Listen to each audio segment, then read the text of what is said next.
Et attendez un instant, Mechila, tels que le mazal, la tfila et encore d'autres sujets très, très, très sympathiques, Bezrat Hashem. Alors, mes chers amis, avec l'aide d'Akadosh Baruch Hu, on est dans la Masechet Sanhedrin, Tzadik Gimel Amud Bet. Un instant. Voilà, magnifique. Chazak. Tzadik Gimel Amud Bet. Alors, écoutez, accrochez-vous parce que ça, on va décoller ce soir, Bezrat Hashem. Michael, c'est bon, tu nous enregistres? Parfait. Magnifique. On va décoller, Bezrat Hashem. Alors, il y avait une personne qui s'appelait Nehemia. D'accord? C'est une personne qui s'appelait Nehemia. Maintenant, Nehemia, c'est une figure de l'histoire du judaïsme qui est extrêmement importante. Écoutez bien, accrochez-vous, un petit contexte, je vous remets dans l'histoire, et Bezrat Hashem, à partir de là, on va avancer. Alors, Nehemia, je vous refais tic-tac la fresque de l'histoire. Il y a à peu près 2000 ans, en 70 de l'ère chrétienne, le temple il a été détruit. Le temple il a été détruit. Par qui? Par l'Empire romain. Mais ce temple-là, c'est le second temple. On avait déjà un premier temple auparavant, qui fut détruit par les Babyloniens. Entre les deux temples, nous avions une période charnière de 70 années. Une période charnière de 70 ans, durant laquelle il y a eu toute l'histoire de Purim. Toute l'histoire de Purim. Comment les choses se sont déroulées? Le roi Salomon, 480 années après la sortie d'Égypte, eh bien, il a construit le Beth Amikdash, le premier temple à Jérusalem.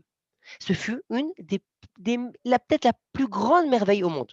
Seulement, les historiens ont fermé le décompte des plus grandes merveilles du monde avant la construction du premier temple. Et voici que quoi? Qu'est-ce qui s'est passé?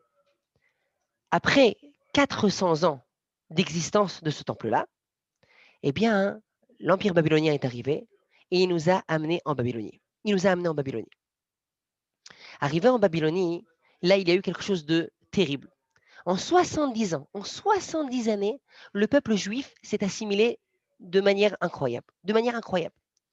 Et après 70 ans, avec la permission du fils d'Achashvérosh et d'Esther, on revient en Terre Sainte. D'accord? Après 70 années d'exil, le fils d'Achashvérosh et d'Esther, ils ont eu un fils en commun qui s'appelait Cyrus II, ou Darius II, il a deux noms, eh bien, il nous donne la permission de retourner en Terre Sainte. Maintenant, les choses sont faites par paliers. Comment ça a marché? Cyrus II nous a donné la permission de rentrer en Terre Sainte. On a commencé à construire le Beth Amikdash. On a construit le Beth Amikdash, Cyrus Ier, pardon. Et voici que quoi? Que Achashvérosh, sous l'influence d'Aman, de Vashti et de tous les peuples avoisinants, ils envoient des missives à Babel, en Perse, en disant Achashvérosh, tu dois absolument arrêter la reconstruction du temple. Les Juifs ne vont te faire que des problèmes. Arrête la construction du temple. C'est ce que dit la Torah, dans le Nar, c'est marqué, dans le Navi, que en ces temps-ci a été écrit une missive d'accusation qui a été envoyée en Perse pour demander l'arrêt de la reconstruction du deuxième Beth Amikdash. Ok, vous suivez? Vous êtes avec moi? Très bien. Comment on appelle cette missive-là? Cette missive, elle s'appelle Sitna. C'est quoi Sitna? Sitna, c'est une accusation, une grave accusation. C'est pour ça d'ailleurs que le Satan, d'accord, il s'appelle l'ange accusateur.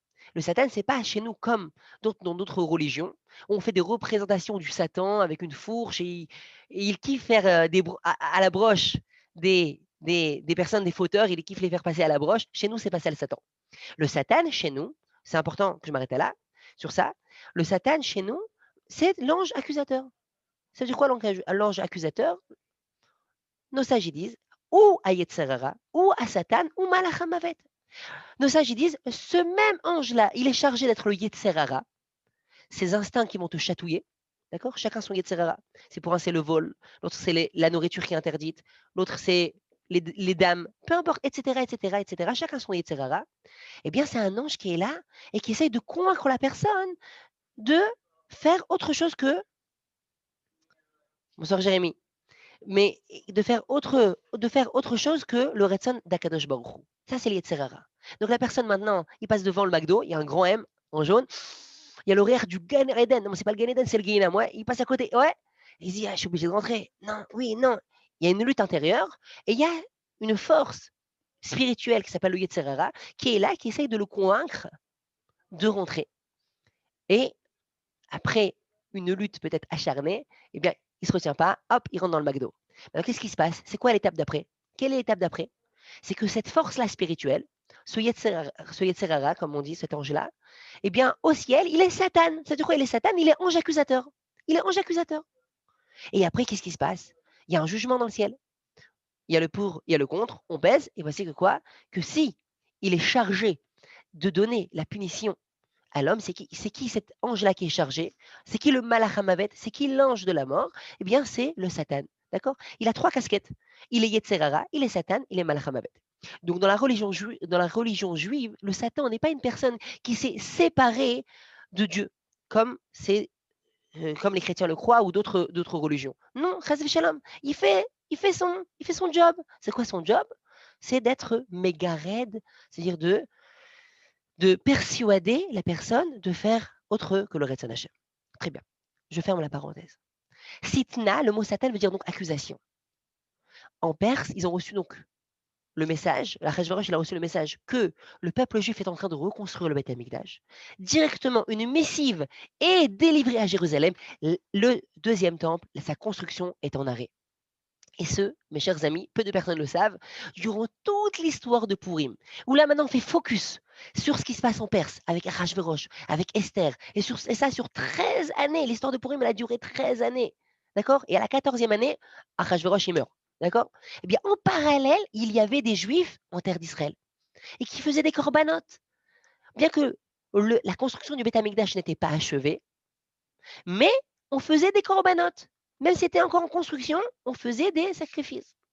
Et à des centaines de kilomètres de là, qu'est-ce qui se passait à Bavel, en Perse, en Iran actuel? Eh bien, il y avait toute l'histoire de Purim. Ça, c'est ce qui se passe. Achashverosh va mourir. Il a eu un fils de son union avec Esther. Ce fils-là, il a trois noms. Cyrus II, Darius II ou Ardarchasta, c'est son nom perse. Très bien. Il donne la permission, à nouveau, de reconstruire le Beth Amikdash. Il donne la permission. Et voici que c'est une grande simcha, c'est une grande joie. Et le leader juif qui a marqué l'histoire, qui a pris le peuple juif et qui l'a ramené en Terre Sainte, il s'appelait, écoutez bien, nous à retenir, Ezra. Ezra a souffert, Ezra le scribe. Ezra fait le décompte des personnes qui doivent lui venir, qui ne doivent pas venir. Et voici que quoi? Qui fait ce qu'on appelle un tri. Puisque durant ces 70 ans, comme je vous ai expliqué, dans un instant, Ezra Hashem, on va développer, l'assimilation a fait ravage. L'assimilation a fait ravage. En 70 ans, plus que ce qui s'est passé en des milliers d'années. D'accord? Ce qui s'est passé là maintenant, l'assimilation que l'on connaît au jour d'aujourd'hui, c'est tout nouveau. S'il y a 250 ans, 300 ans, depuis le début de la réforme avec Mendelssohn, Moses Mendelssohn en Allemagne, et etc., etc. Mais avant ça, il n'y avait pas d'assimilation. Durant presque 2000 ans. Où que vous soyez, au Maghreb, au Moyen-Orient, dans les pays des Ashkenazim, peu importe, en Europe de l'Est, il n'y avait pas d'assimilation. En 70 ans, ça a fait des ravages. Ezra à Sofer, il fait donc un tri. Il fait un tri. Tac, tac, tac, tac, tac. Il fait un tri. Lui, les Cohen, lui, Lévi. Tac, tac, chacun. Il fait un tri. Et voici qu'il remonte en Terre Sainte. C'était un tout petit groupe. C'est un groupuscule. Mais ils étaient peu. Ils sont revenus en terre d'Israël. Et voici que quoi? Que les nouvelles arrivent de la Terre Sainte vers la Perse. Ça se passe mal. Ça se passe très mal. Pourquoi ça se passe mal? Parce que tous les peuples avoisinants ne veulent pas que le Beth Amikdash se reconstruise. Ils ne veulent pas que la population juive retourne en Terre Sainte. Ils ne veulent pas. Et là, c'est une véritable bataille, si on peut s'exprimer ainsi, qui se passe. Néhémia est alors à la cour du roi et il était maître et chanson. Il était maître et chanson. D'après certains, Néhémia n'était nul autre que le prince d'Israël. Le prince d'Israël. Son père, Yechonia, était le roi d'Israël, le dernier roi d'Israël. Et Nabucodonosor l'avait exilé en Babylonie. Le fils de Yechonia, Yehoiachin, eh bien c'était Néhémia. Il avait un très très haut statut aussi à la cour. C'est celui qui servait le vin à l'empereur, Artashasta, Cyrus II. Et malgré qu'il y ait une interdiction de boire du vin d'un juif, il s'appelle le Yain Esser, il lui a été permis pour ce qu'il faisait à la cour, il n'avait pas d'autre choix. Et donc buvait et goûtait, c'est le goûteur royal, et puis après il servait le vin à Cyrus II. Écoutez bien mes chers amis, les nouvelles vont de mal en pis. Les nouvelles vont de mal en pis. En Israël, c'est une catastrophe, une catastrophe. Les peuples avoisinants ne cessent de faire du mal au peuple juif, et surtout ceux que l'on connaît sur le nom des Shomronim. Vous avez sûrement entendu parler des manuscrits des grottes de Qumran en terre à côté de la mer Morte. Eh bien ça, en réalité, ces gens-là, c'était une secte. Une secte. Et cette secte-là a fait énormément de mal au peuple juif, les Shomronim. Et Nehemia, il est détruit par les nouvelles qu'il entend. Et un jour, l'empereur perse le regarde et fait « Mais dis-moi, t'es pas heureux de me servir? Je te vois de jour en jour, tu as le visage détruit. » Et il dit « Chaz shalom, chaz v'chalila. Majesté, de la même manière que je vous ai servi avec loyauté jusqu'à maintenant, je continuerai de vous servir avec loyauté. Alors pourquoi tu nous fais une tête la warina? Ouais, qu'est-ce que tu nous fais là? » Alors il fait « Mais comment ne pourrais-je pas avoir mal lorsque mon peuple souffre? Mon peuple souffre. En Terre Sainte, il a mal. Il a mal. Explique-moi. » Et il explique qu'en réalité, les murailles de Jérusalem n'ont pas été reconstruites. De ce fait, la situation était catastrophique et la population était vulnérable aux attaques ennemies. Il lui a dit, tu peux y aller, vas-y. Mais je te donne un temps. Tu as un temps, tu as un ultimatum. Tu y vas, tu reconstruis les murailles et tu seras protégé par le royaume. Les fonds que tu as besoin, l'Empire perse fournit. Ce que tu as besoin, on est là, on fournit. Les comptes sont ouverts pour toi. Nehemia, il part, il est chargé de cette mission royale. Il repart depuis l'Iran jusqu'en Terre Sainte. Il arrive en Terre Sainte, mais il garde secret sa mission. Il était extrêmement prudent parce qu'il savait qu'il risquait de se faire assassiner. Il savait qu'il risquait de se faire assassiner par les peuples voisinants qui le cherchaient. Et voici que quoi? Que doté d'une force de caractère spectaculaire, il va rassembler le peuple. Il va leur donner des forces et comme un vrai leader, il va leur dire on va reconstruire la muraille malgré, envers et contre tout. Et voici que quoi? Qu'ils étaient toute la journée avec leurs lances, leurs épées, et en même temps, ils reconstruisaient la muraille de Jérusalem. Les grands comme les petits, tout le monde ensemble reconstruisait la muraille de Jérusalem. De nuit, on faisait des gardes.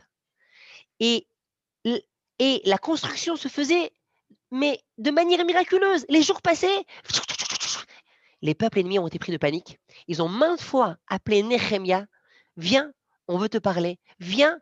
Les leaders des peuples ennemis, les rois des peuples ennemis ont essayé de faire appel à Nehemia. Nehemia, viens, on veut te parler. Mais Nehemia savait que c'était que des stratagèmes pour pouvoir l'assassiner. Et Nehemia, à chaque fois, éviter. Ils ont fait même preuve de ruse. Ils ont envoyé un faux prophète. À l'époque, il y avait ce qui s'appelle des faux prophètes. La personne, elle vient et dit, I am, je suis prophète. Je suis prophète. Et il vient voir Nehemia et dit, j'ai reçu un message de Dieu que tu dois te cacher dans le temple, dans le Beth Amikdash. Encore une fois, c'était un subterfuge. Afin de faire rentrer Nehemia dans des endroits interdits dans le temple, afin qu'il se fasse tuer après. Mais Nehemia, malgré et contre tout, un vrai leader, il arrive à se débrouiller, à reconstruire en 50 jours la muraille de Jérusalem. Et là, la muraille de Jérusalem a été faite, victoire fut faite. Akadosh Baruch Hu nous a fait un grand miracle. On a réussi à fortifier Jérusalem. On était beaucoup moins vulnérables. Écoutez bien, mes chers amis. Nehemia finit ce travail, achève ce travail, mais il voit qu'il a beaucoup de travail à faire encore. Le peuple juif, comme on a dit, en 70 ans, avait dégringolé. C'était une chute spirituelle. Que fait Nehemia en ces temps-ci? Nehemia assemble le peuple et essaye d'analyser quels sont les problèmes. Un des problèmes était qu'il y avait ce qui s'appelait les mariages mixtes. Les mariages mixtes. Nehemia, il n'a pas peur.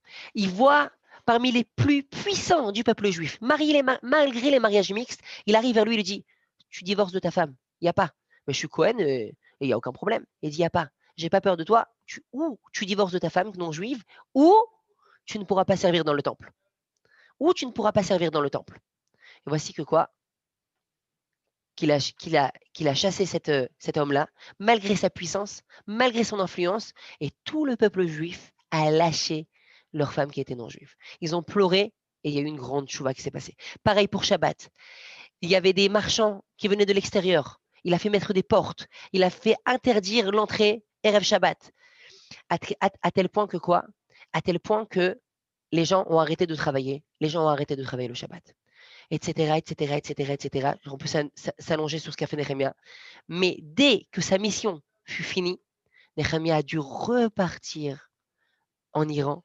Il a dû repartir en Perse pour retrouver son poste royal, là où là-bas il était ministre, il était conseiller du roi, il était maître et chanson, et il devait donc rester au palais. Et voici que Nehemia est mort et est décédé en, en terre étrangère. Qui a pris le relais? C'était Ezra Sofer. Très bien. La Gemara, elle pose la question suivante. La Gemara, elle dit comme ça. Écoutez bien, mes chers amis, accrochez-vous la balance, on commence à réfléchir. Nous savons que nous avons le Tanakh. Le Tanakh. La Torah, les Nevi'im, les Ktuvim.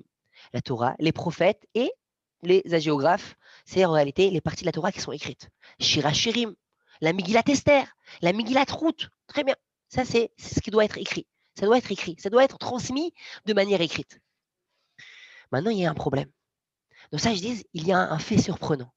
Durant près de 2000 ans, le livre de Néhémia, il disparaît. Il disparaît. Ça veut dire que vous avez le Sefer Ezra, d'accord, le livre de Ezra, et il englobe le livre de Néhémia. Chose incroyable, mais on ne sait pas pourquoi. On ne sait pas pourquoi. Et ce, partout dans le monde, dans tous les coins de la planète, partout où il y a des juifs, eh bien, le livre de Néhémia n'est pas séparé. Néhémia est toujours inclus dans Ezra. Et disent nos sages, il n'y a rien pour rien dans ce monde. C'est comme ça que ça s'est passé, et durant des centaines d'années, presque 2000 ans, le Sefer de Néhémia, il était caché, il apparaissait pas. Eh bien, dit la Gemara, pourquoi Kadosh Baruch Hu a fait ça? Pourquoi? Jusqu'à l'invention de l'imprimé par Gutenberg, d'accord, au XVe siècle. Et voici que quoi? Que là, Néhémia, on retrouve le Sefer de Ezra, et on va retrouver le Sefer de Néhémia. Disent nos sages, j'ai rien pour rien. Pourquoi Néhémia fut-il puni? Certes, c'est une punition. Ça, c'est la question de nos sages. Mes chers amis, écoutez bien ce qu'on va dire ce soir. C'est un principe fondamental dans le judaïsme. Néhémia avait à un moment donné dans sa vie un problème. Il avait besoin de miséricorde d'Hachem. Il a commencé à faire une fila. Comment il a fait cette fila? Dis nos sages. Amar Abirmia Baraba, mipne shirzik tova le'atzmo. Parce qu'il a demandé à Kadosh Baruch Hu une récompense à ses actes. Qu'est-ce qu'il a dit? Sheneemar zochali Elokai letova. Hachem, rappelle-toi de tous les actes que j'ai faits. Letova, en tant que bracha, que tova. Il a dit à Kadosh Baruch Hu, regarde tout ce que j'ai fait pour le peuple juif. J'ai reconstruit les murailles de Jérusalem. J'ai réussi à séparer les juifs des non-juifs. J'ai renforcé le Shabbat. J'ai fait. Toute ma vie, j'ai fait. Toute ma vie, je me suis donné pour le peuple juif. À Kadosh Baruch Hu, en tant que récompense à mes actes, accorde-moi, accorde mes prières, accorde ma tefila. Disent nos sages, il n'aurait pas dû prier comme ça. Pourquoi? On ne prie pas comme ça. Pourquoi? Rabotaï, mes chers amis, écoutez bien ce qu'on est en train de dire ce soir. Tous nos actes, aussi grands soient-ils, ne pourraient valoir toutes les bontés qu'Akadosh Baruch Hu nous prodigue à chaque instant. À chaque instant, comme on dit dans Nishmat Kol Chai, Akadosh Baruch Hu nous gâte la vie, la santé, la vue, etc., etc., des gens qui nous aiment, la parnassa, peu importe, même s'il y a des difficultés, c'est ça la vie c'est un test. La vie, c'est des montées, des montées, des descentes, ça c'est la vie. Mais on est vivant. Et à chaque seconde, à chaque millième de seconde, je vis et Akadosh Baruch Hu me prodigue des bontés infinies. Parfois c'est dur, certes, mais on vit et Akadosh Baruch Hu nous donne des bontés à n'en plus finir. On ne pourrait payer, entre guillemets, les bontés de Dieu avec nos mitzvot, avec nos maasim tovim. On ne pourrait. De ce fait, même le srar des mitzvot, même la récompense des mitzvot, c'est une bonté d'Hachem. C'est pour ça qu'on ne peut pas dire à Kadosh Baruch Hu, en tant que djinn, voilà, viens, on fait un deal. tu me donnes ça, ça, ça et ça, et moi j'ai fait les mitzvot, donc attends, Habibi, assis-toi, calme-toi, mets-toi de côté. Ouais. Tu peux faire toutes les mitzvot de la manière la plus parfaite qui soit. Ça ne peut pas compenser la tova qu'Hachem te fait. Ah, la récompense des mitzvot, c'est une tova au Shem d'Hachem. C'est une récompense de Dieu. Dis la Gemara, hein, mais attendez, David Amelech aussi, il a fait ça. David, le roi David, vous vous ouvrez les Teilim. Et qu'est-ce qu'il dit David? Dit l'appel Basouk. Zocheni Hachem birtzon armecha, pogdeni bishoatecha. Dieu, rappelle-toi de moi. Je dis la Gemara, le roi David, vous ouvrez le Sefer de Teilim, David Amelech aussi a dit Hachem, rappelle-toi de moi. Il répond la Gemara qu'il y a une différence. David, il a dit rappelle-toi de moi, mais il a dit le mot d'Hachem, il a dit le nom d'Hachem, il a dit Yud Ke Vav Ke. C'est quoi Yud Ke Vav Ke? C'est quoi Yud Ke Vav Ke? Yud Ke Vav Ke, c'est un nom de miséricorde. C'est un nom de miséricorde. Yud Ke Vav Ke, c'est un nom de miséricorde. Écoutez bien, je vais vous dire un principe fondamental dans la Torah. Akadosh Baruch Hu, il a plusieurs noms. D'accord? C'est des choses qu'on ne comprend pas, on dit c'est de la Kabbalah, ça veut dire que c'est quoi? Écoutez bien, on va essayer de simplifier les choses. Chaque nom de Dieu, c'est une manière de se dévoiler dans le monde.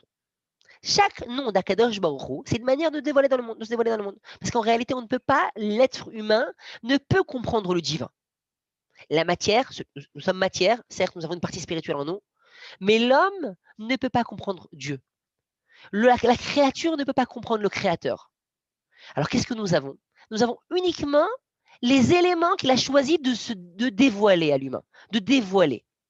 Ce qu'Akadosh Baruch Hu a choisi de dévoiler, c'est ce que nous avons. Maintenant, le dévoilement d'Akadosh Baruch Hu, il se fait de plusieurs manières, de plusieurs attitudes. C'est ce qu'on appelle les midot d'Hachem, les conduits d'Hachem. Il peut y avoir un attribut de rigueur, une attitude de rigueur, de justice. Il peut y avoir une attitude de rachamim, de miséricorde, etc., etc., etc., etc.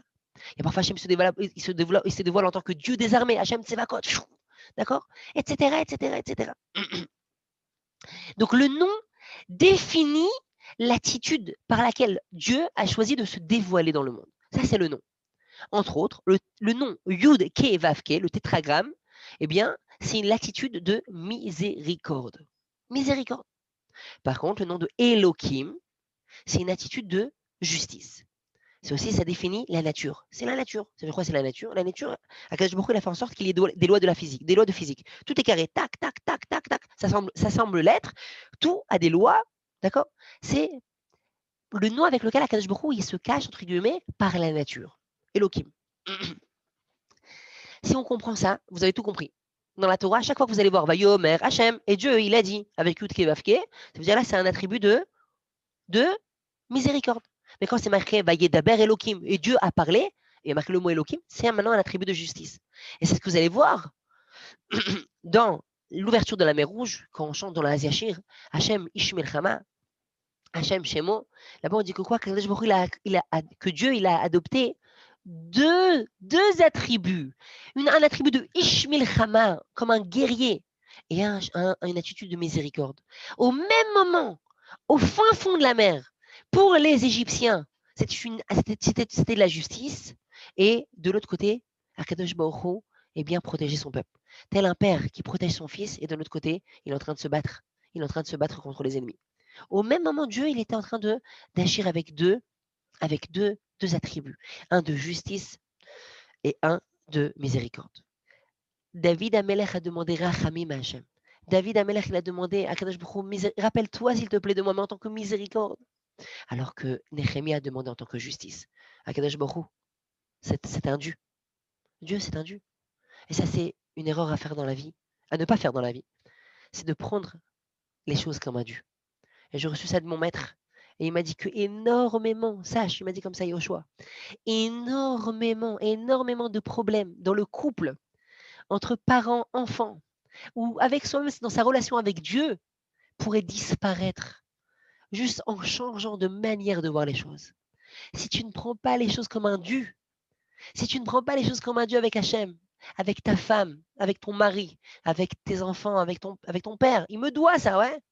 Alors, énormément de problèmes disparaîtront. Ils fondront. Ce n'est pas un Dieu. La Gemara continue, mes chers amis, écoutez bien. On avance.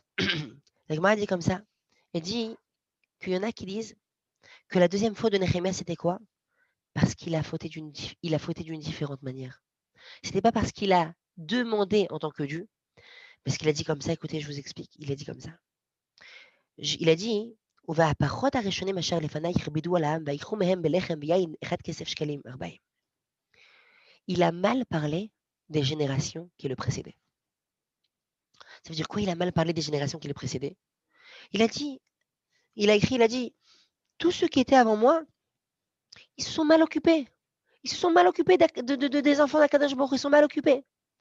Parler des générations qui précèdent, parler des générations qui précèdent, c'est extrêmement dangereux. Ça veut dire quoi dangereux? Ça veut dire quoi? Donc ça, j'ai dit comme ça. Sache que plus que l'histoire elle avance, l'histoire se déroule, et plus il y a une certaine dégradation du peuple juif. Plus on se sépare du mont Sinaï, plus on se sépare de ce qu'on a reçu de la Torah de Dieu, plus on s'éloigne, on rentre dans une sorte de tunnel où la lumière première de l'ouverture, eh bien, elle s'estompe et on la voit moins. C'est pour ça qu'il y a une certaine dégradation des générations, à tel point que nos sages disent comme ça. Si les premiers étaient comme des malachim, si nous considérons les premières générations comme des anges, alors nous sommes peut-être comme des bnei Adam, nous sommes peut-être comme des hommes. Mais si nous considérons les générations premières comme des hommes, alors nous sommes des chamorim, nous sommes des anbaté, nous sommes des bourricots. Comme ça, la Gemara, elle dit, petite histoire. Je vous aime bien, petite histoire. Il y avait une fois dans un wagon deux personnes qui étaient âgées. Et chacun était avec son petit-fils. Un, c'était un rave, un tzaddik. Il y avait un rave qui était avec son petit-fils. Et en face, il y avait un vieux monsieur, un non-juif avec son petit-fils. Et voici qu'ils sont en train de voyager. Et à un moment, le non-juif âgé, il s'arrête et il explose. Il dit, mais monsieur le rabbin, expliquez-moi. D'accord, c'était en Amérique. Rabbi, please, explain me. D'accord, monsieur le rabbin, expliquez-moi. Qu'est-ce qui se passe? Il dit, j'ai observé, ça fait plusieurs heures qu'on voyage. Et je ne cesse d'être estomaqué, d'accord, ébahi, choqué par l'attitude qu'a votre petit-fils envers vous, alors que le mien, depuis le début du voyage, il ne cesse de me manquer de respect. Expliquez-moi, quelle est la différence entre vous et moi? Vous êtes âgé, je suis âgé. C'est mon petit-fils, c'est votre petit-fils. Please, expliquez-moi. Ça, c'est la question. Ça, c'était la question qu'a posée cette personne non juive au Rav en Amérique. Alors le Rav lui a dit, la réponse est très très simple, je vais vous expliquer. Tout dépend de la manière dont on conçoit les choses. Pour nous, plus nous nous éloignons et nous avançons dans l'histoire du peuple juif, plus il y a une dégradation de la personne. Pourquoi? Parce qu'on s'éloigne de Matan Torah. Et jusqu'à qu'un jour, on retrouvera la lumière à la fin du tunnel. C'est lorsque Akadosh Baruch Hu enverra le Mashiach. Et là, la connaissance de Dieu se déversera dans le monde. C'est marqué. La connaissance divine se déversera tel un océan, une mer de connaissances dans le monde d'Akadosh Baruch Hu. Qui sera chargé de ça? Le roi Messie. Je vous invite à écouter le cours précédent sur le roi Messie. Donc, lorsque mon petit-fils me sert, me donne, me gâte, me choisit, eh bien, c'est parce qu'il conçoit que son grand-père, c'est quelqu'un de plus âgé que lui, quelqu'un de plus noble que lui, quelqu'un qui est plus intelligent que lui, quelqu'un qui sera... Mais vous croyez en la théorie de Darwin. Donc, si l'homme descend du singe, plus on s'éloigne du singe, plus on évolue. Plus on évolue, plus on devient intelligent, plus je peux dénigrer les générations qui me précèdent. Ils ne connaissaient pas la high-tech, il n'y a pas toutes les avancées scientifiques, d'accord? Donc, c'est tout simplement une manière de voir et de concevoir les choses. Et cette réponse-là, mes chers amis, c'est un principe fondamental dans le judaïsme. C'est pour ça que même dans la Torah, lorsque vous allez avoir des sages qui discutent dans la Torah, ils discutent. Lorsqu'ils vont commencer à dire, mais on ne comprend pas ce qu'ont dit les premières générations, on va prendre ça avec énormément de respect. Énormément de respect. On dit, Mimchila mikvot Torato, avec toutes les excuses que je peux exprimer. Vous allez trouver des termes tels que je suis poussière et cendre sous les pieds des générations premières. D'accord? Pourquoi? Parce que c'est comme ça que ça marche. Plus on s'éloigne, plus on avance, plus, eh bien, on perd un petit peu de ce qu'on a connu. Et c'est pour ça, je ne manque pas J'essaye de ne pas manquer d'occasion à chaque fois que je peux parler du Beth Amikdash. C'est pour ça, mes chers amis, qu'on pleure le Beth Amikdash. Le Beth Amikdash, c'était pas seulement une des merveilles du monde, c'était pas seulement, waouh, une construction merveilleuse, magnifique, d'accord? À tel point que Hérode le Grand, lorsqu'il a reconstruit le Beth Amikdash, on dit, tout celui qui n'a pas vu la construction qu'a fait Hérode le Grand, il n'a jamais vu ce que c'est une belle construction de sa vie. Nos sages disent, au loin, il y avait un effet d'optique où on voyait comme les vagues de la mer. C'était du marbre bleu et du marbre aussi, du marbre blanc. Et il y avait un effet. Il avait recouvert tout d'or. C'était une des plus... Waouh, d'accord? Eh bien, c'est pas pour ça que nous manque le Beth Amikdash. Mais c'est pour autre chose. Si le Beth Amikdash avait été là, tous les jours, où madame, monsieur, t'as un petit coup de blues, t'es pas bien dans ta peau, t'as des problèmes de Emouna, tu te sens mal, tu sens que ouais, j'ai besoin de Dieu, Akadosh Baruch Hu, j'ai besoin de toi, je me sens mal, je suis pas bien. Tu viens au Beth Amikdash, t'as rechargé les batteries. Tu sens Karov d'Akadosh Baruch Hu, tu sens qu'Akadosh Baruch Hu est là, tu le papes, tu te sens proche de lui, tu dis merci Akadosh Baruch Hu que tu es là pour moi. Tu as rechargé les batteries en Emouna, tu te sens plus fort, tu sens que ton Neshama est là, elle s'est élevée et tu pouvais maximaliser ton potentiel dans ta Avodat Hashem, dans ta vie, dans ton couple, dans ta famille. Tu avais des ravérotes, ça te pèse sur le cœur. Tu sens que tu t'éloignais de Dieu, tu revenais, tu étais propulsé. C'était ça le Beth Amikdash. C'était ça le Beth Amikdash. Aujourd'hui, qu'est-ce qu'on a? Tu te balades dans la rue, sale juif, d'accord? C'est quoi? Et quoi? Tu te sens vraiment, waouh! C'était ça le Beth Amikdash, c'était ça. Tu pouvais vivre ton judaïsme, ta proximité avec Kadosh Baruch Hu de manière intense, de manière intense. Tu l'as palpé, tu l'as palpé. Tu palpais la Emouna. T'es pas sans ça en train de te battre. C'est vrai, c'est pas vrai, que je comprends pas. Tu palpais ton contact avec Dieu. Tu n'avais pas une lutte intérieure à chaque Shabbat, à chaque fois que tu dois faire une mitzvah. Mais tu t'es propulsé, la fusée, en dehors de l'orbite. Ça, c'était le Beth Amikdash. Aujourd'hui, où je suis? Je suis loin, loin, loin. Pourquoi? C'est la galoute. Rabotaï, c'est la galoute. C'est la galoute. Et c'est pour ça qu'on pleure. Aujourd'hui, je suis loin. Le Beth Amikdash, c'est une histoire personnelle. Ça me touche personnellement. Je suis loin. Tu me manques. Akadosh Baruch Hu, tu me manques. Hachem, tu me manques. Ça, c'est le Beth Amikdash. Et c'est ça qu'on n'a pas aujourd'hui, Rabotaï. Donc, Nehemia, il y en a qui disent que la faute de Nehemia, elle était que quoi? Que Nehemia, il a mal parlé sur les générations précédentes. Et ça, c'était une faute grave. C'est la raison pour laquelle son Sefer, il a disparu. Donc, on a vu deux raisons ce soir. C'est les deux raisons de la Gemara. La première raison, c'était que quoi? Il a dit Akadosh Baruch Hu s'est mis en avant. Il a dit Akadosh Baruch Hu, rappelle-toi de moi, c'est un Dieu. Regarde toutes les bonnes choses, les bonnes actions que j'ai accomplies dans ma vie. Hachem dit quoi? Tu veux exister? D'accord? Extérioriser ton être? Exister? Eh bien, ok. Mida keneged mida. Toujours Akadosh Baruch Hu, il agit Mida keneged mida. C'est quoi Mida keneged mida? Ça veut dire Akadosh Baruch Hu, il agit toujours de la manière dont toi tu agis. Tu as décidé d'agir avec ton entourage, avec amour, miséricorde, gentillesse, flexibilité. Akadosh Baruch Hu, il dit, il n'y a pas de problème. Alors avec toi aussi, du ciel, on va agir avec toi, avec amour, flexibilité, rachamim, miséricorde, chesed. Tu as décidé d'être dur avec ta femme, avec ton mari, avec tes enfants, intransigeant. Alors au ciel, on va dire, ok. De la manière dont tu agis, on agit avec toi. C'est un klal rabotai. C'est un principe fondamental dans le judaïsme. Tu fixes la manière avec laquelle Akadosh Baruch Hu, il va agir avec toi. Maintenant, lui, il a dit Akadosh Baruch Hu, c'est un dieu, c'est un dieu, c'est un dieu. C'est un dieu, c'est pas un dieu. Baba, Nehemia, pardon, Nehemia, c'est pas un dieu. Si tu penses que on te doit quelque chose, que tu as raison d'être, d'exister, eh bien non. Tu vas, entre guillemets, on va un peu cacher ton existence. C'est pour ça, Rabotai, que durant des centaines d'années, près de 2000 ans, le livre de Néhémie, eh bien, n'apparaissait pas. Il apparaissait sous le titre de Ezra Sofer. D'après la deuxième réponse, on a dit, c'est quoi la deuxième réponse? C'est qu'il a dit, il a dénigré, il a manqué de kavod, de respect aux générations précédentes. Ainsi, eh bien, le kavod que tu aurais dû avoir, d'avoir un sefer, un livre parmi tout le Tanakh, eh bien, il va être enlevé.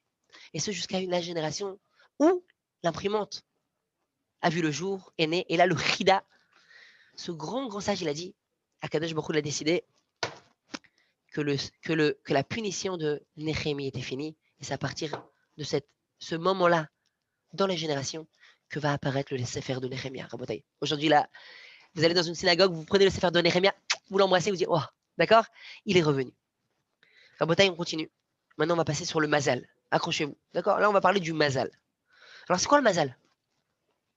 Est-ce que ça existe le Mazal dans la Torah? Ça n'existe pas le Mazal dans la Torah? C'est quoi le Mazal? Alors, écoutez, le Mazal, c'est un sujet très très large. un jour, si Dieu veut, on va donner un shiur sur le mazal. Blinéder, on va donner un shiur sur le mazal. D'accord? Est-ce que l'horoscope, on doit y croire, on ne doit pas y croire? Quel est le point de vue de la Torah? Très bien, si Dieu veut. Maintenant, je parle du mazal individuel. Alors, je m'explique. Écoutez, on va commencer avec une petite Gemara. La Gemara dit comme ça. Dans le palais de Nabucodonosor, on a déjà vu dans les cours précédents, je vous invite à voir, il y avait ces 3 enfants miraculeux qui étaient Hanania, Mishaël et Azaria, et Daniel, le prophète Daniel. D'accord. Et voici que quoi? Daniel, une fois, il a eu une prophétie, mais une prophétie effrayante. Effrayante. Vous ouvrez le livre de Daniel, vous avez toute l'histoire qui est inscrite. Toute l'histoire avant même qu'elle fût. D'accord? Vous allez voir la prophétie que l'Empire grec va dominer le peuple juif, l'Empire romain et l'exil qui, jusqu'à maintenant, dans lequel on est jusqu'à maintenant. Il y a tout marqué dans Daniel, il y a même marqué, pour celui qui a les yeux pour le voir, la date où le Mashiach arrivera. Comme ça, il a dit le Gaon de Vilna, c'est écrit explicitement. C'est marqué dans le Sefer de Daniel. Maintenant, Daniel, il a eu une sorte de prophétie. Il a une prophétie. Au moment où il a cette prophétie-là, il tremble, il tremble, il tremble. Et dit Daniel, moi j'ai vu, mais ceux qui m'accompagnaient n'ont pas vu. Dit la Gemara, qui étaient ceux qui étaient à côté de lui? Les 3 derniers prophètes. Les 3 derniers prophètes, qui étaient Haggai, Zecharia ou Malachi. Les 3 derniers prophètes. Entre parenthèses, je vous ouvre une petite parenthèse, je vous donne un petit bonbon ce soir, mes chers amis. La prophétie s'est arrêtée, comme par hasard, au même moment où, en Grèce, la sagesse de la Grèce faisait son apparition dans le monde. Lorsque nous avons Socrate, Platon, Aristote, etc., qui ont commencé à révolutionner le monde par leurs idées, par leur manière de voir les choses, par les lois de la physique, tout doit s'expliquer. Aristote a dit, tout doit s'expliquer. Ce que je ne conçois pas, ce que je ne comprends pas, alors ça n'existe pas, d'accord? À tel point que Nachmanide dit, mais Aristote, d'où vient cet orgueil? D'où vient cet orgueil démesuré? Durant des générations et des milliers d'années, l'humanité a cru en des choses qui étaient surnaturelles. Arrive maintenant la Grèce, et c'est là maintenant on va toucher à Hanouka, arrive maintenant la Grèce, et il dit non, ce que mes 20 cm3 de protéines, mon cerveau ne comprend pas, ne conçoit pas, eh bien je refuse. Je refuse d'accepter son existence. Je refuse d'accepter l'existence du surnaturel. Eh bien ça, c'était la philosophie grecque. Et vous avez maintenant Aristote. Aristote qui, lui, maintenant, va effleurer la prophétie, telle que dit Maïmonide. Aristote qui est déversé en sciences, en médecine, en astronomie, en philosophie, etc., eh bien, il va mettre ce qui s'appelle la graine des sciences modernes. On va chercher à comprendre les lois de la physique, les lois du monde, mais à couper toute puissance surnaturelle au-dessus des lois de la physique. Le peuple juif croit aux lois de la physique, comme ça dit Rabbi Avraham, le fils de Maïmonide. Nous croyons aux lois de la physique, mais à la différence des non-juifs et des autres nations, nous pensons que les lois de la physique ont certes été cristallisées, si on peut dire ainsi, dans le monde, mais la volonté divine est continuelle. C'est ce qui est marqué Ose, Maase, Bereshit. Écoutez bien, dans un instant, on va rejoindre ça avec le Yesod de Enon Milvado. D'accord? C'est ce qui s'appelle Ose, Maase, Bereshit. Dieu fait continuellement la création du monde. Akadosh Baruch Hu fait continuellement la création du monde. Ça veut dire que si le monde a été créé en 10 paroles, le monde a été créé en 10 paroles. Tout ce que l'être humain eh bien, peut percevoir dans le monde, eh bien, tout a été créé en 10 paroles. Que la lumière soit, que les mondes se séparent, etc. Ces paroles d'Akadosh Baruch Hu, elles sont là, en continu, en constance, elles sont là. Et tant que la parole divine, elle est là, elle dit que soit la création est là. Dès le moment où Akadosh Baruch Hu décide que il arrête sa parole divine, le monde s'arrête. C'est pour ça qu'il est marqué dans la Torah, Ose Maaseh Bereshit. Il fait de manière continuelle Maaseh Bereshit, pas Asa Maaseh Bereshit, c'est pas un passé, c'est Ose Maaseh Bereshit. Il fait de manière continue Maaseh Bereshit. Maintenant, Rabotaï, la philosophie antique, les Grecs, eh bien, ils se sont détachés de ça. Ils se sont détachés de ça. Ils ont dit non, ce que je conçois, je conçois. Ce que je ne conçois pas, je ne conçois pas. Et très facilement, on peut contrer leur théorie. Très facilement. D'accord? À titre d'exemple, je le sors toujours, c'est l'exemple que j'ai reçu de mes maîtres. À titre d'exemple, lorsqu'une personne, lorsqu'une personne meurt, lorsqu'une personne meurt, vous aurez beau pouvoir activer son poumon de manière artificielle, son cœur de manière artificielle, etc. Mais vous allez demander au docteur, mais qu'est-ce qui se passe? Pourquoi il est inerte? Qu'est-ce qui se passe? D'après la science, qu'est-ce qui se passe? Il manque la vie. C'est quoi la vie? C'est quoi la vie? On ne sait pas l'expliquer. Mais il y a quelque chose qui manque. Mais pourquoi? Tout est présent. Le sang circule. Vous avez des légumes, oui, des personnes qui n'ont, même si le cerveau ne fonctionne pas, mais le sang circule, les poumons bas, qu'est-ce qui se passe? Pourquoi il vit pas? Il y a la vie. C'est quoi la vie? Je sais pas, je ne sais pas, je ne sais pas. Je ne sais pas définir. La science moderne, la médecine moderne ne peut pas définir la vie. Mais il y a quelque chose de surnaturel, quelque chose qui n'est pas palpable, compréhensible. Il n'y a eu aucun changement physique. La vie n'est pas là. La vie n'est pas là. Durant des générations, on croyait aux choses surnaturelles. Dès l'apparition de la Grèce sur la scène mondiale, les choses ont commencé à changer. Reprenons. Rabotaï, c'est ce que je disais. La prophétie s'est éteinte dans le peuple juif au moment où la sagesse grecque, eh bien, faisait son apparition. Au même moment. Ça veut dire que nous avons la prophétie qui se transmet. Et là, dans l'histoire, apparaît la science grecque et c'est la fin de la prophétie. Haggai, Zecharia, Malachi, les derniers prophètes, c'est en même temps qu'Alexandre le Grand, eh bien, commence à conquérir le monde. Son maître était Aristote, et voici que quoi qu'au même moment où l'humanité a choisi de voir les choses d'une manière différente, Dieu a dit, il n'y a pas de problème, je me retire.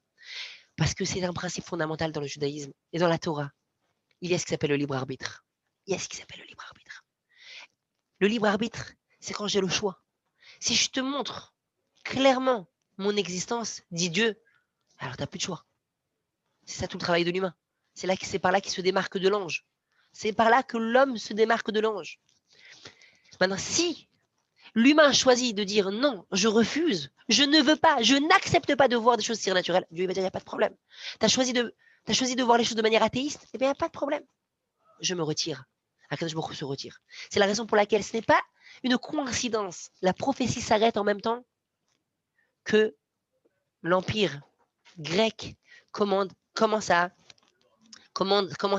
grandir et donc, comme on a dit avec Alexandre le Grand, etc.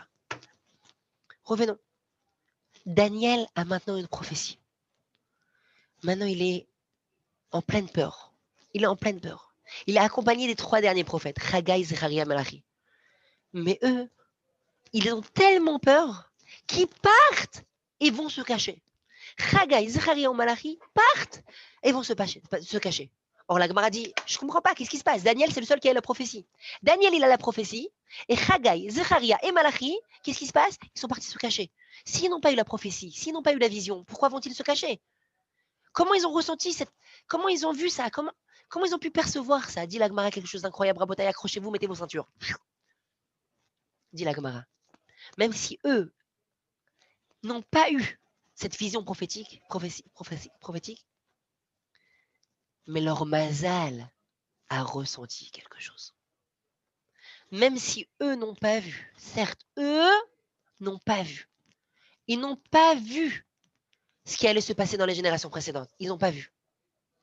Mais leur mazal a ressenti quelque chose. Ça veut dire quoi que leur mazal, il a ressenti quelque chose? Leur mazal, dit Rashi, le mazal, c'est l'ange qui accompagne chacun. Chacun d'entre nous avons un mazal. C'est quoi le mazal? Nous avons un ange. Peut-être que ce qu'on appelle l'ange gardien, d'accord? Nous avons un ange. Nous avons une force spirituelle qui est là, qui nous accompagne. Et qui, lui, ce mazal-là, perçoit des choses que nous ne pouvons pas percevoir avec nos 5 sens. Il n'est pas limité. Si nous sommes limités par la matière, eh bien, le mazal de l'homme n'est pas limité par la matière. Il voit plus loin que la matière. Et donc, si,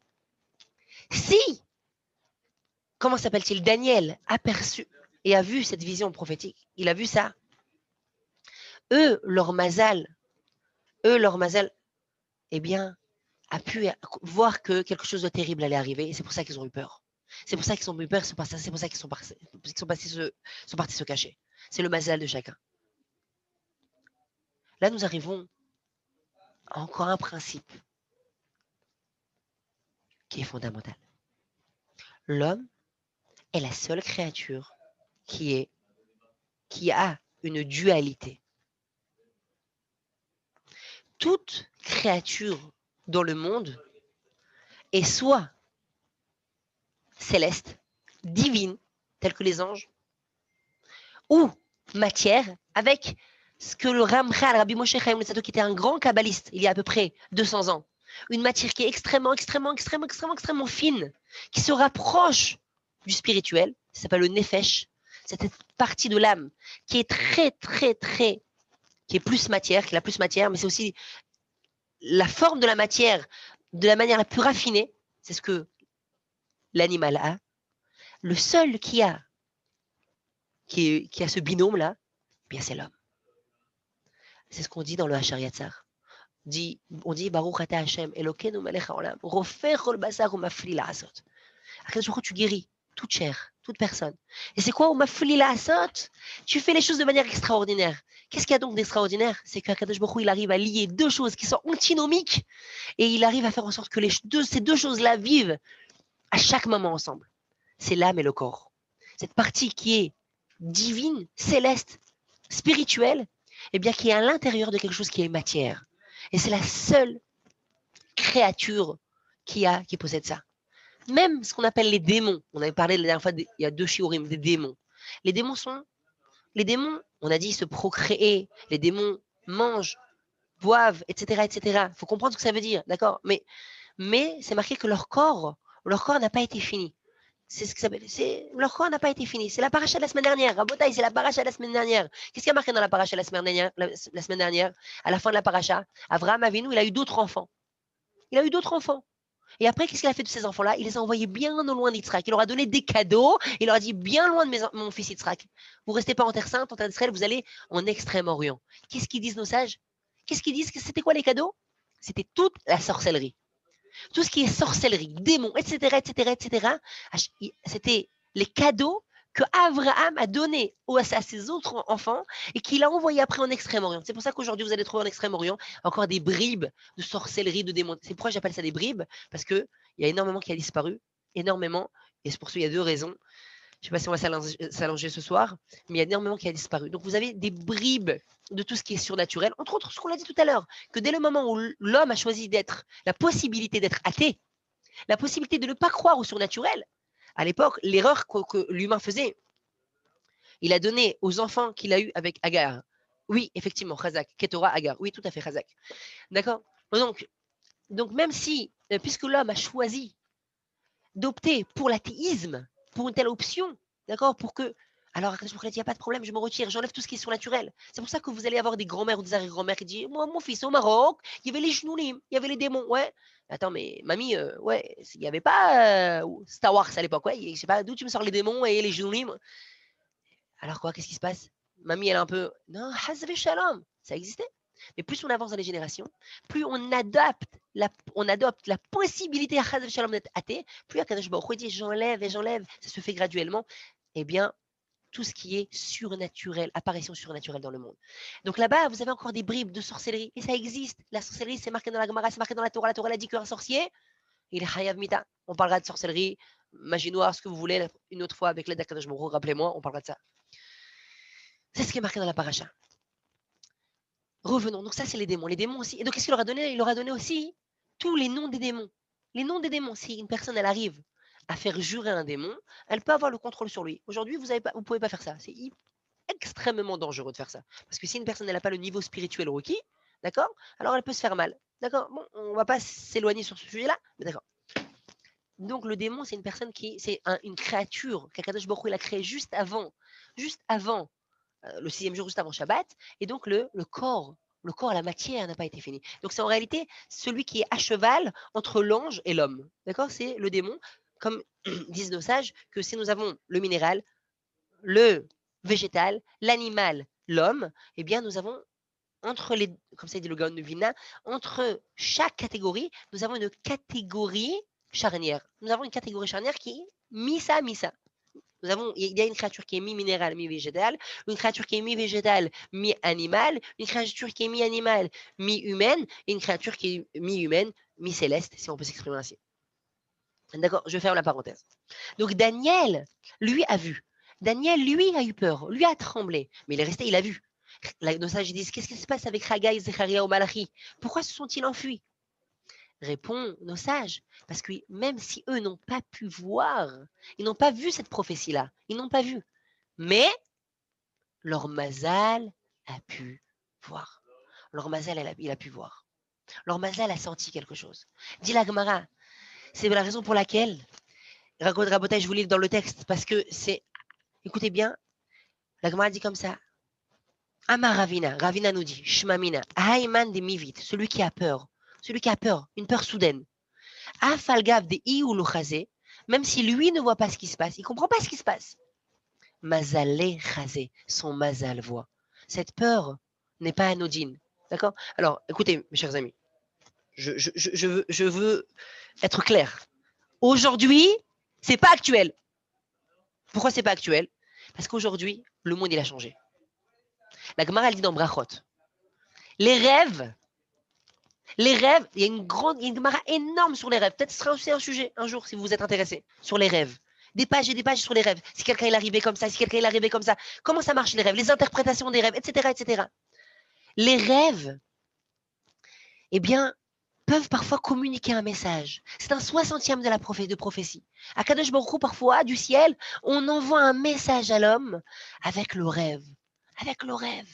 Au travers du rêve. C'est lorsque la matière, si on veut, eh bien, se pose. D'accord? Elle se pose. Elle a moins d'emprise sur le spirituel à l'intérieur du corps. Donc, on a dit qu'il y a une dualité à l'intérieur de l'homme. Eh bien, il y a moins d'emprise. Et là, on peut percevoir des choses au-delà de la matière. Au-delà de la matière. Donc, c'est pour ça que nos sages disent que le rêve, c'est un 60e de la prophétie. Maintenant, Rabotai, dans les générations précédentes, ils vivaient dans des villages. La nuit tombe, on va dormir. Le soleil se lève, on se lève. Ils avaient un mode de vie extrêmement ordonné. Ils avaient une stabilité d'esprit, si on peut s'exprimer ainsi. Une stabilité d'esprit. Ils étaient, d'accord? Il n'y avait pas les films. On ne développait pas toutes ces sensations fortes. Là, maintenant, vous avez des jeunes, ils sont en boîte de nuit, toute la nuit, il a bu 4 canettes de bière, il est en train de sauter comme le cheval, ouais, et après, il voit des étoiles. Ouais. Ça veut dire quoi? Il est en train de déstabiliser son être. À l'époque, ils étaient extrêmement stables, forts de caractère. Pas n'importe quelle chose les déstabiliser. Au jour d'aujourd'hui, Rabotai, avec tous les sons, les couleurs, encore une fois, les films, on a une vie complètement désordonnée. Tu peux vivre une vie de journée en nuit, d'accord? Lorsque la lumière a apparu, il y a un sage qui a dit, maintenant va commencer à se répandre plus la folie. Écoutez bien, c'est extrêmement profond ce qu'il a dit, ce sage. Lorsque la lumière elle a apparu, l'invention de la lumière, il y a un sage qui a dit maintenant la folie va se propager beaucoup plus rapidement. Pourquoi? Parce que lorsque l'être humain ne vit pas de manière naturelle, il a détérioré quelque chose en lui. Il a détérioré. À l'époque, on avait une horloge biologique, etc., etc., etc., etc., etc. D'accord? Aujourd'hui, à part le fait qu'aujourd'hui, on détériore énormément de principes fondamentaux de l'homme, de l'humain, qui était à l'époque tout à fait normal. C'était des choses qui étaient tout à fait normales. Et aujourd'hui, d'accord, très bien, on va pas s'écarter. C'est la raison pour laquelle, à l'époque, il y avait. Allez, pour kiffer une petite histoire qu'il y a dans la Gemara là-bas. La Gemara dit qu'il y avait un grand sage qui était au palais romain, qui s'appelait Rabbi Yoshua ben Hanania. Maintenant, Rabbi Yoshua ben Hanania, à chaque fois qu'il y avait une disputation entre le peuple juif et Rome, c'était lui le représentant. À tel point que nous avons les fameuses histoires avec Rabbi Yoshua ben Hanania. Un jour, le César, il vient le voir, il fait Rabbi Yoshua ben Hanania, je veux voir Dieu. Ouais, je veux voir Dieu. Tu veux voir Dieu? Ouais. Vous dites qu'il y a Dieu. Dieu, il existe? Oui. Je veux le voir. Si tu n'arrives pas à me montrer Dieu, d'accord? Alors je nie son existence et ça va vous porter préjudice, vous, peuple juif. Rabbi Yoshua ben Hanani a dit, il n'y a pas de problème.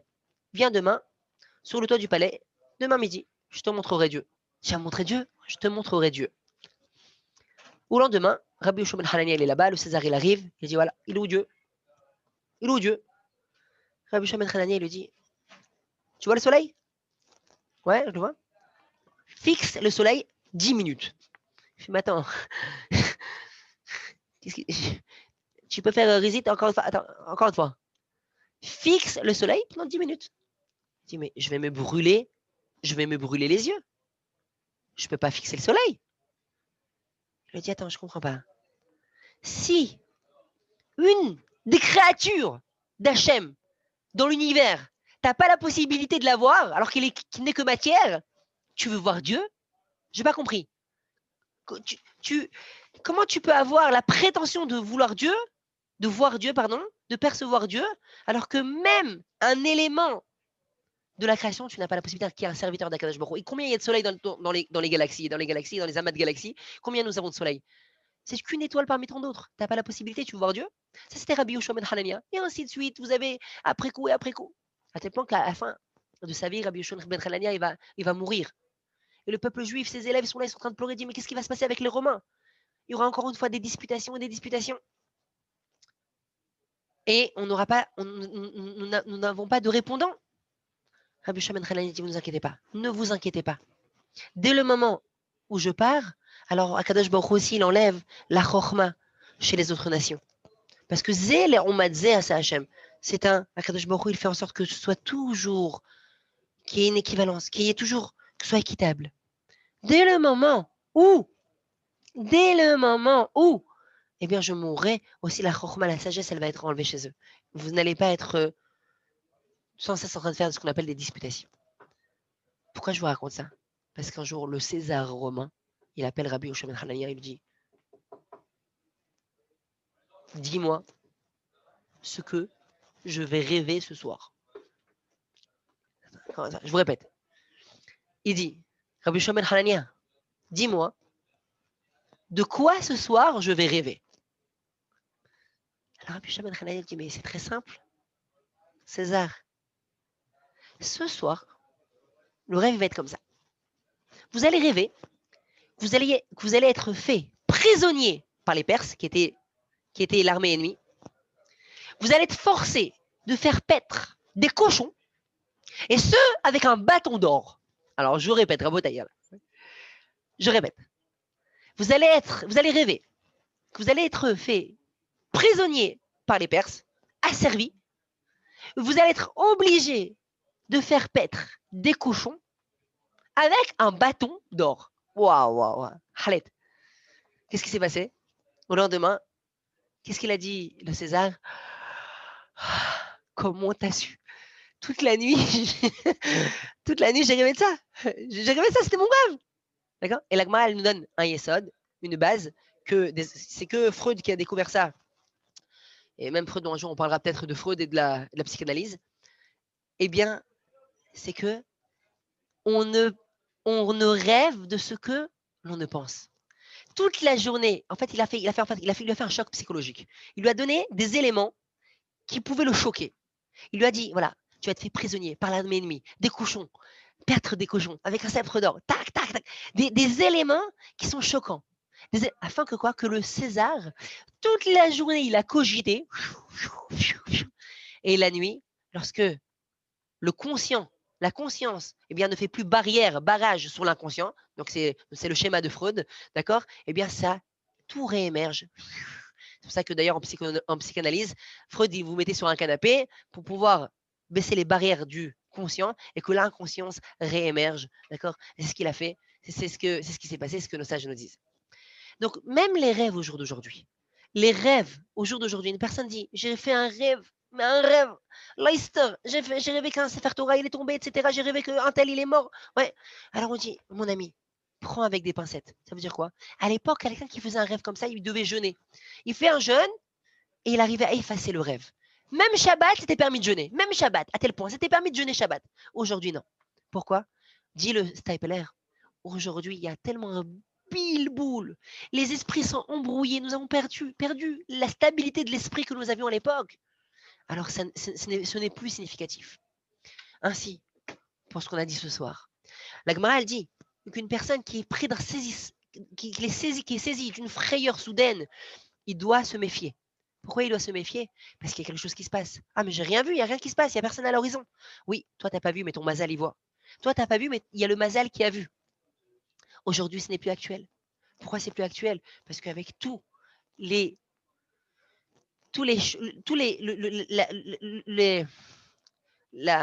l'esprit qui est complètement déstabilisé, eh bien, ce n'est plus significatif. Très bien.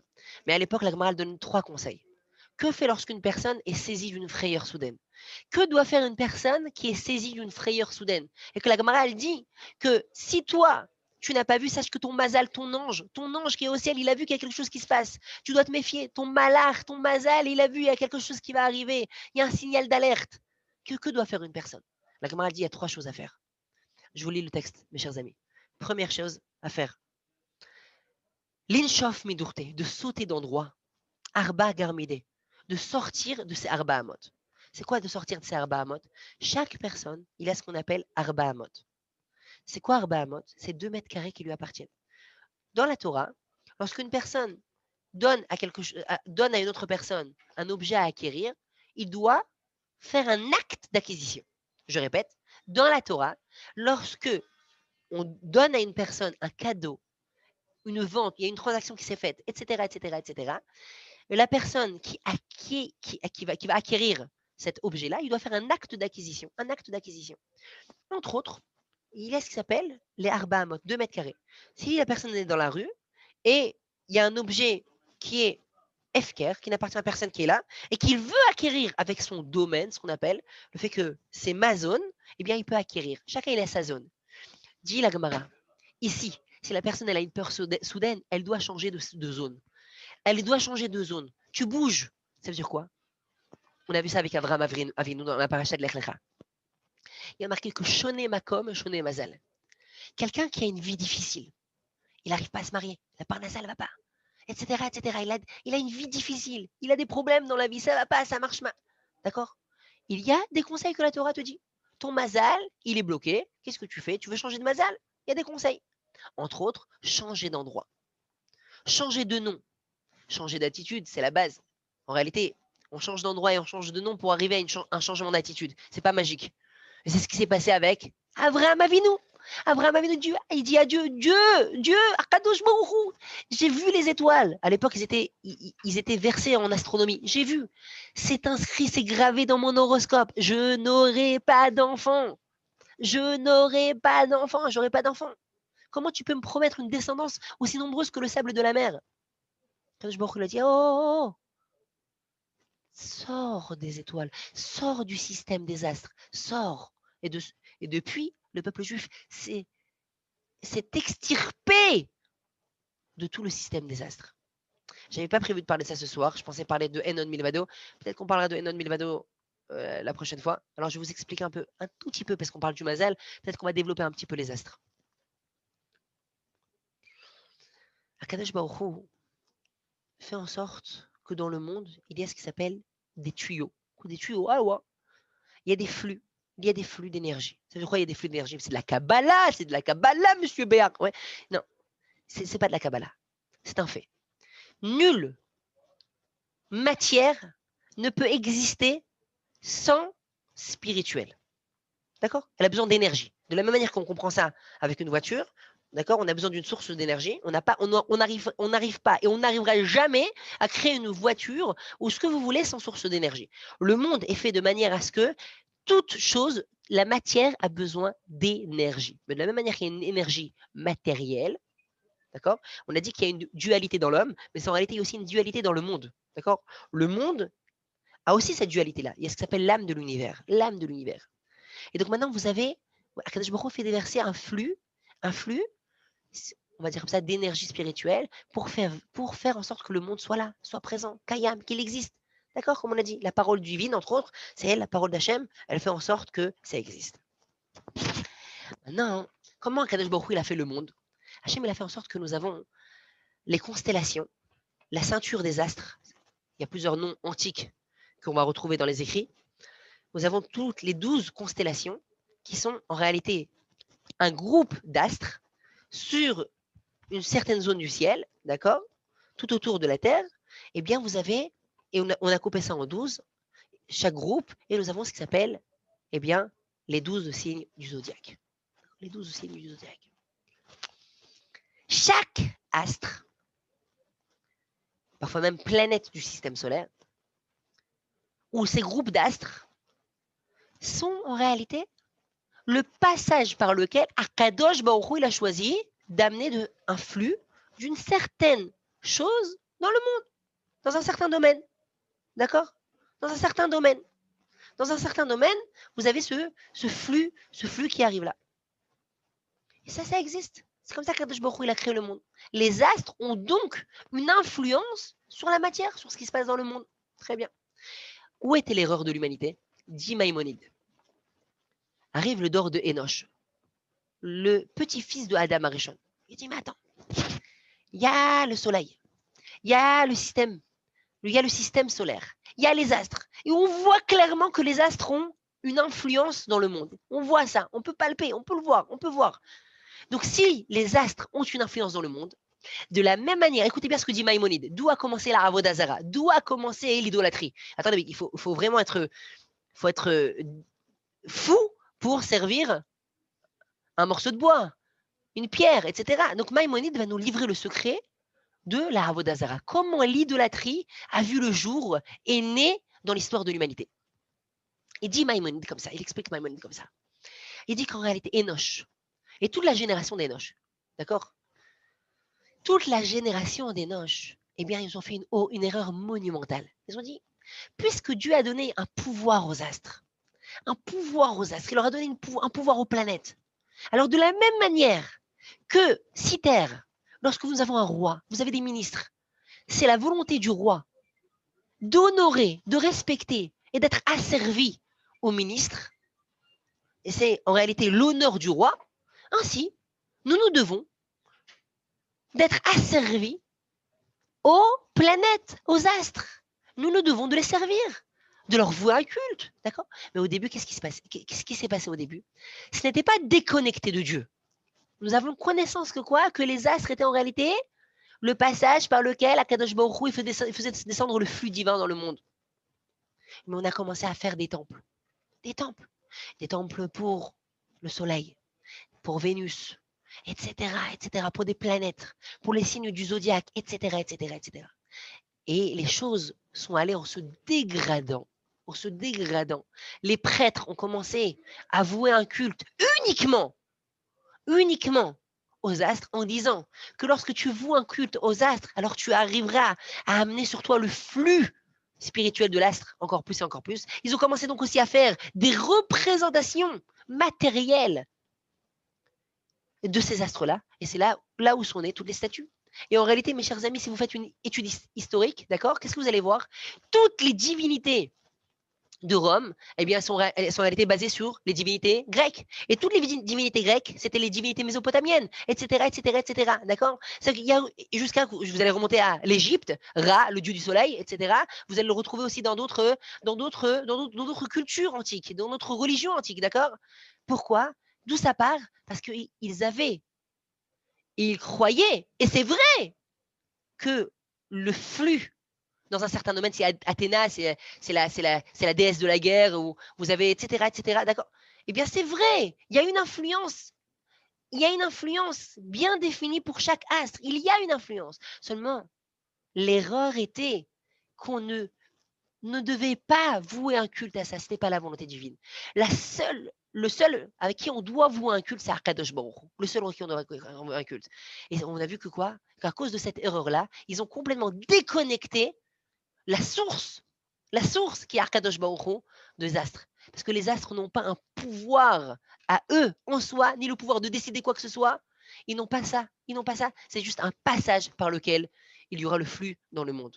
Donc c'était une erreur grossière. Arkadosh Baruch Hu dit à Abraham, certes, je fais passer dans le monde un flux Je fais passer dans le monde un flux au travers des astres. Message à Abraham, même si ton horoscope il est gravé dans les astres, que tu n'auras pas d'enfant, je vais t'extirper toi et tous tes enfants et les générations à venir de ce système-là. C'est ce que disent nos sages. En mazal les Israël. Il n'y a pas de mazal pour le peuple juif. Donc demain, vous allez avoir une diseuse de bonne aventure qui te regarde et fait, donne-moi ta main. Attends, je vais voir la boule de cristal et tout, ton horoscope. Et elle te fait, mais mamache, ouais, une peur. Tu vas, tu vas pas avoir ça et ça, tu vas mourir. Il n'y a pas à avoir peur. En mazal Israël. Ah, mais on a dit que oui, un certain horoscope, certes, mais tu peux t'en extirper. Comment tu peux t'en extirper?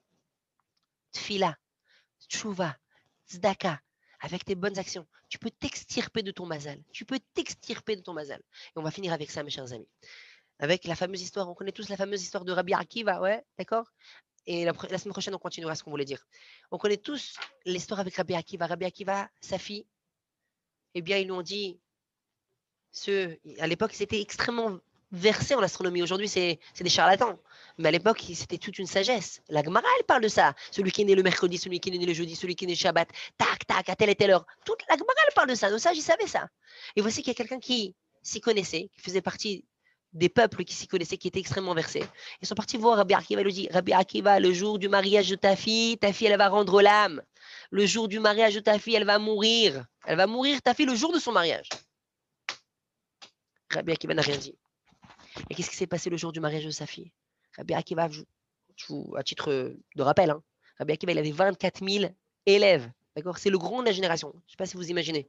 Rav Ovadia Yosef, ce que vous voulez, ouais. Eh bien quoi? Le mariage, il y a combien de personnes au mariage? S'il avait il avait 24 000 élèves, il y avait le monde entier qui était là, ouais, des milliers de personnes. Et sa fille, sa déquête, au lieu de penser la robe de mariée, je ne vais pas me salir, ouais, elle regarde, elle scrute, est-ce que chacun il a de quoi manger? Elle voit qu'il y a un pauvre qui n'a pas de quoi manger, elle va prendre sa propre part, la kala, elle va donner sa part à ce pauvre. Ça, c'est un acte de bonté. Ce n'est pas l'acte en tant qu'acte, mais c'est chercher à faire du chesed. Mais qui fait ça? Le jour de son mariage, il est en train de chercher est-ce que chacun, à tel point, il a remarqué le vagabond. Mais le jour du mariage, tu n'es pas là, tu es en train de flyer. Il est là, il est en train de chercher est-ce que chacun a de quoi manger? C'est du chesed. Tu t'extirpes de ta propre personne. Il y a moi et que moi. Non. Voici que quoi? Qu'elle a donné. Le soir même, on connaît l'histoire, ce qu'elle dit nos sages. Elle est partie dormir, elle a mis la broche dans le mur, et au lendemain, elle sort la broche du mur, et qu'est-ce qu'elle voit? Un serpent. Elle est partie voir papa, qu'est-ce que... Elle lui a dit, ma fille, d'après les astres, d'après ce qui était inscrit dans les astres, tu devais mourir le soir de ton mariage. Mais ton acte de chesed, la tzedaka que tu as fait, elle t'a sauvé de la mort. C'est ce qu'on dit tzedaka tatsil mavet. Si certes les mazalotes existent, les astres existent, ça existe et c'est vrai. Et ça a une influence sur l'humanité. Mais nous, peuple juif, Akadosh Baruch Hu nous a mis au-dessus du mazal. Ce que Dieu a dit à Abraham, tu auras une descendance aussi nombreuse que le sable de la mer, Abraham. Et nous sommes là aujourd'hui, hein, Rabotai, on donne shiur. Hazak ou Baruch, mes chers amis. Est-ce que vous avez des questions, mes chers amis?